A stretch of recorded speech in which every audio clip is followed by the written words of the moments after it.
വലിയ സാമ്പത്തിക പ്രതിസന്ധി എന്ന് നിരന്തരം വിലപിക്കുന്ന UDF ഭരണകൂടം അധികാരം കിട്ടിയ മെയ് മാസ തുടക്കത്തിൽ തന്നെ കോർപ്പറേറ്റുകൾക്ക് വേണ്ടി സംസ്ഥാന ഖജനാവിന് 600 കോടിയുടെ ഭീമമായ നഷ്ടം വരുത്തിവെച്ച് വലിയ മദ്യ അഴിമതിക്ക് കളമൊരുക്കിയിരിക്കുകയാണ്. വീര്യം കുറഞ്ഞ മദ്യമെന്ന വ്യാജേന നാട്ടിൽ മുഴുവൻ സ്പിരിറ്റ് കലർന്ന മദ്യമൊഴുക്കാനും കോർപ്പറേറ്റ് കമ്പനികൾക്ക് വഴിവിട്ട നികുതി ഇളവ് നൽകാനുമുള്ള UDF സർക്കാരിന്റെ ജനവിരുദ്ധ നയങ്ങൾക്കെതിരെ അതിശക്തമായ പ്രതികരണങ്ങളാണ് സംസ്ഥാനത്ത് ഉയരുന്നത്. മുൻ എക്സൈസ് മന്ത്രിയും CPIM സംസ്ഥാന കമ്മിറ്റി അംഗവുമായ MP രാജേഷ് ഉന്നയിച്ച ഞെട്ടിക്കുന്ന വസ്തുതകൾ UDF സർക്കാരിന്റെയും മുഖ്യമന്ത്രി VD സതീശന്റെയും കപടമുഖം മൂടി പൂർണ്ണമായും അഴിച്ചുകാട്ടുന്നതാണ്.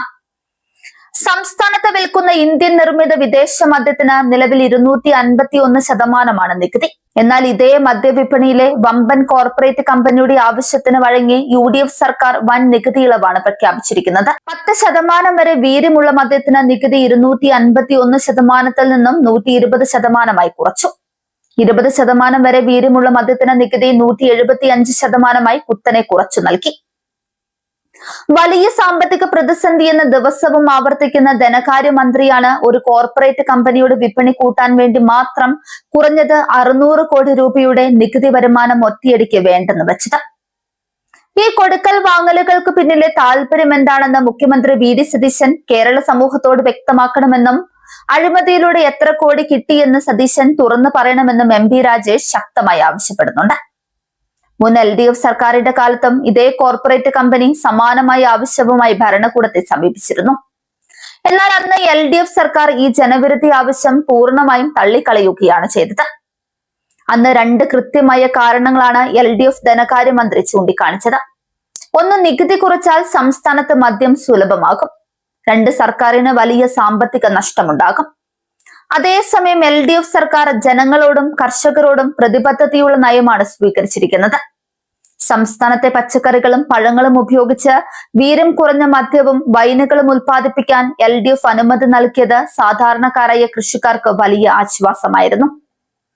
കർഷകരെ സഹായിക്കാൻ കൊണ്ടുവന്ന 41 കാറ്റഗറിയുടെ നിലവിലുള്ള നികുതിയിൽ ഒരിളവും LDF നൽകിയില്ല. എന്നാൽ UDF സർക്കാർ കർഷകരെ പാടെ അവഗണിച്ച് 10% വരെ സ്പിരിറ്റ് ഉപയോഗിച്ച് നിർമ്മിക്കുന്ന കോർപ്പറേറ്റ് മദ്യത്തിനാണ് ഈ വൻ നികുതി കൊള്ളയ്ക്ക് അവസരമൊരുക്കിയിരിക്കുന്നത്. UDF സർക്കാരിന്റെ ഈ നയത്തിന് പിന്നിൽ കടുത്ത സാമൂഹിക വിപത്താണ് ഒളിച്ചിരിക്കുന്നത്. വിപണിയിൽ സുലഭമാക്കാൻ പോകുന്ന റെഡി ടു ഡ്രിങ്ക് മദ്യം വാങ്ങിയ ഉടനെ ശീതളപാനീയം പോലെ കുടിക്കാവുന്ന ഒന്നാണ്.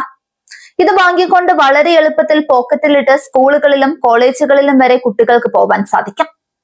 പുതുതലമുറ ഒന്നടങ്കം മദ്യത്തിന് അടിമകളാക്കാൻ മാത്രമേ UDFന്റെ ഈ കോർപ്പറേറ്റ് ദാസ്യം ഉപകരിക്കൂ.